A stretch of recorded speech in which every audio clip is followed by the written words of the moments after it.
BNP সরকার জুলাই সনদ ও গণভোটের রায় বাস্তবায়ন না করায় ক্ষুব্ধ জামায়াত ইসলামী। সংসদ নির্বাচন পরে উপনির্বাচন নিয়েও সরাসরি অভিযোগ ইঞ্জিনিয়ারিংয়ের। তবে সরকারের প্রথম ৩ মাসে প্রধান এই বিরোধী দল শক্ত আন্দোলনের ঘোষণা দিলেও মাঠে ছিল নামকাওয়াস্তে। বিভিন্ন ইস্যুতে জামায়াত ও তাদের ১১ দলীয় শরিকরা বিক্ষোভ সভা, সেমিনার, লিফলেট বিতরণ করে দায় সেরেছে। দল সূত্রের দাবি, সরকারকে চটাতে চায় না বলে আপাতত কঠোর কর্মসূচি এড়িয়ে চলছে জামায়াত। নেতাদের ভাষ্য, সরকার সবে শুরু করেছে, তাদের সময় দেয়া দরকার। কার্যক্রম পর্যবেক্ষণ করা হচ্ছে, সময় মতো ঠিকই চেপে ধরা হবে। এ ব্যাপারে জামায়াতের সেক্রেটারি জেনারেল মিয়া গোলাম পরোয়ার গণমাধ্যমকে বলেন, কেবল সরকারের শুরু, আমরা এখনই তাদের বিদায় করে দিতে চাচ্ছি না।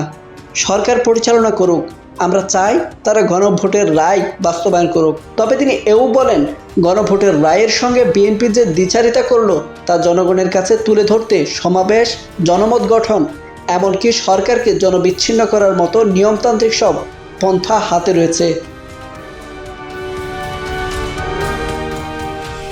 আগামী সেপ্টেম্বর বা অক্টোবরে স্থানীয় সরকার নির্বাচন শুরু হতে পারে বলে জানিয়েছেন স্থানীয় সরকার, পল্লী উন্নয়ন ও সমবায় প্রতিমন্ত্রী মীর শাহে আলম।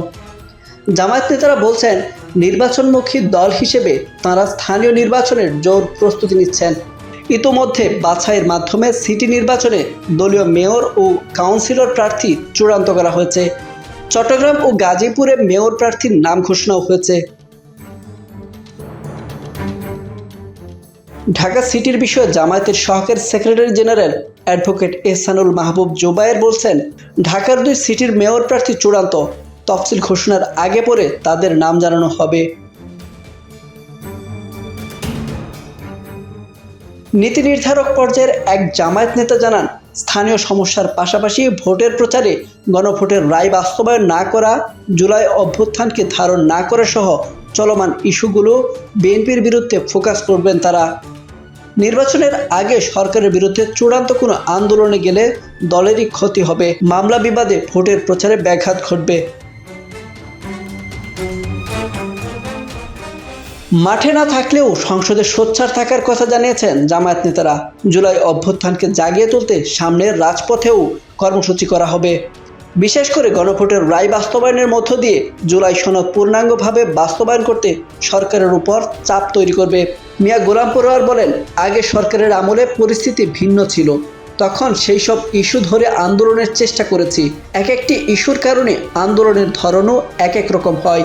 আমাদের এখনকার ইস্যু রাজনৈতিক, আমরা কারো উস্কানিতে পা দেব না। Multimedia desk, Dhaka voice.